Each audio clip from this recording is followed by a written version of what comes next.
Hello and welcome to Ecoholics. In this video, we will discuss 4 important things which are generally people fail to avoid while preparing for economics as an optional subject. Now, economics as an optional subject is very important to strategize.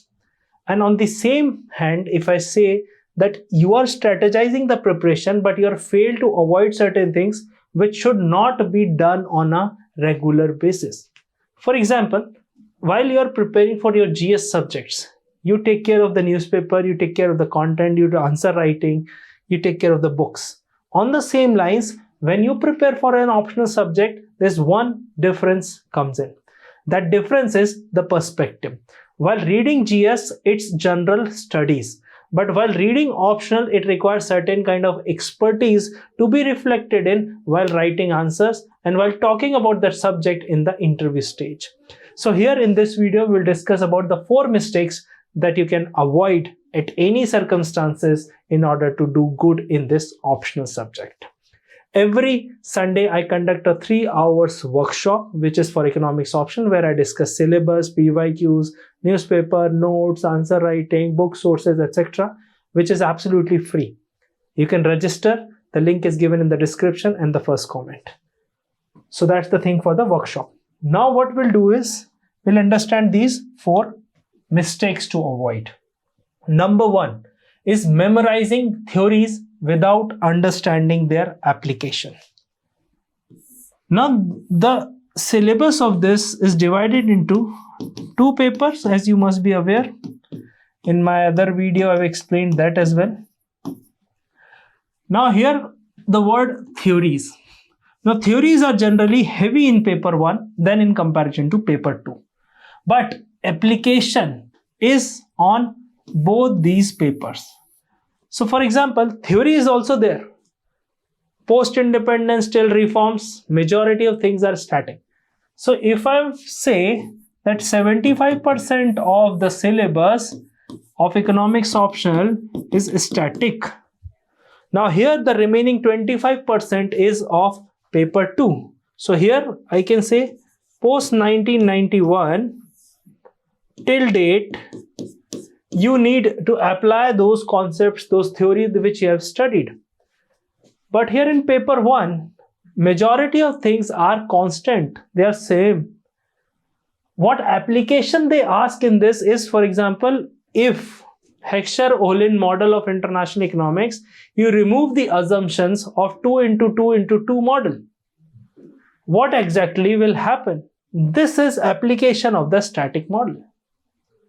For example, in paper 2, tax reforms are the part of like all the agenda of planning commission, finance commission. Sometimes it's the part of election manifesto as well.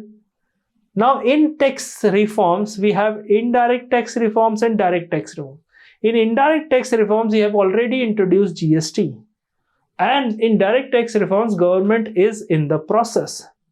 So this is the application. So you understand reforms, you understand direct tax, indirect tax, you understand whole concept, you understand the history, the committee, those who have recommended, but the application comes in when you apply. Second example, Manrega-like scheme implemented in urban areas. Manrega has been successful in rural areas.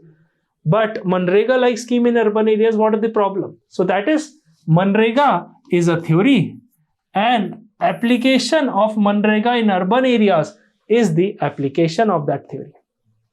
So people generally make mistake. They generally study from the textbooks only and they do not integrate with the application or in real life world.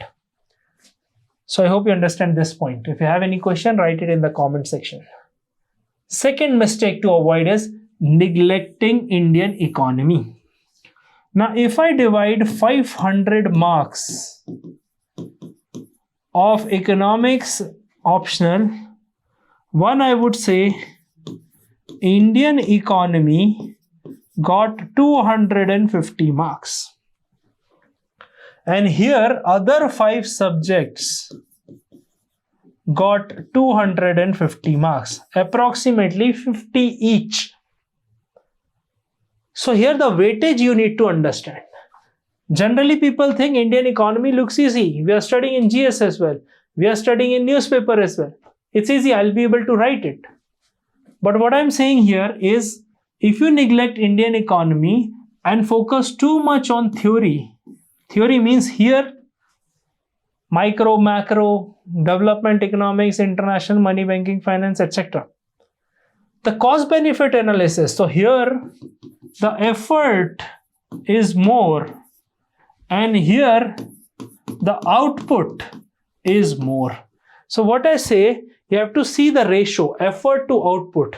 I'll clear the screen for you to understand. Here effort is more and output obviously less than Indian economy. But here effort is there. But in the same effort, the time you spend, time you invest, you will get the more output. So the strategy, generally people forget and they neglect the Indian economy, focus too much on theory. So what I suggest to my students in the 5 months economics optional plan, that focus equally on other areas, but focus equally doesn't mean equal amount of time. Focus equally means equal weightage and equal effort and equal time. So suppose, for example, this subject requires more time because it has more marks attached to it, and these subjects require less time, so you allot accordingly. Third mistakes what people do is overloading with too many reference books. Now if I say micro, I would say read this, read that, read XYZ book. So here X, Y, Z. Now here what I say is, suppose book number X or Y or Z, you make one book as your base book. Generally HL Ahuja Advanced Microeconomics, base book. Then other two are the reference books. It means those things which are missing in the base book, we will compensate with it. Now this base book will convert it into your notes. Okay, and these notes must be consolidated in that format which is very easy to revise. So this should be your strategy for all the subjects. Very simple, I'm telling you here. So avoid overloading with too many reference books, because for example microeconomics, indifference curve given same in all those books. Few topics are here and there, some are wrong in certain books, like for example if I talk about welfare economics areas in HL Ahuja, generally people don't refer that because impossibility theorem given by arrow is not very much correct, is not correct at all in HL Ahuja. In recent edition, if they have updated, obviously that's a different scenario. But here for other books, you can do the same thing. So for other subjects, what I say, that mastering one book is important, making that book as a base book, other as a reference book, converting them into the notes, and notes made in such a way that it is very, very easy to revise. Last, which is very important, is current affairs dimension. As I said that 75% of the syllabus in economics option is static. Now people compare this option with other options like PSIR. Paper 2 is fully dynamic. It's all international relation, all newspaper, theories plus newspaper. But here in economics is an optional subject, paper 1 is full static.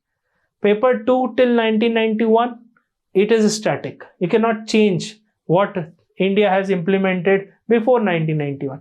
Post 1991, they ask. So what I say, if they are not asking directly in the question, current affairs, you have to add those in answers. People generally forget to add these things. This will give an examiner a point that you are reading the newspaper, you are well versed with economic survey, you are well versed with what government is doing economically in other sectors. Writing name of the ministry, writing recent data of economic survey, write some concepts from economic survey. These are the things very vital. So I would recommend you to at least see last 3 years economic survey.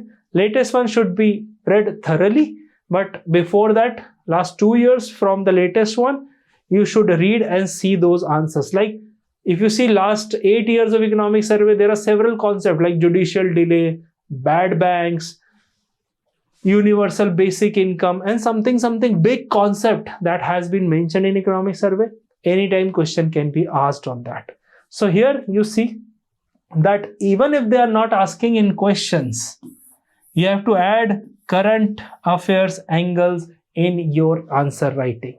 And even in paper 1, you can write certain current aspects, like in international economics, questions on WTO. In suppose macroeconomics, you can write questions, money and banking, you can write certain examples. That will give an indication to the examiner that you are well read, well aware aspirant for this examination. So I hope you like this video.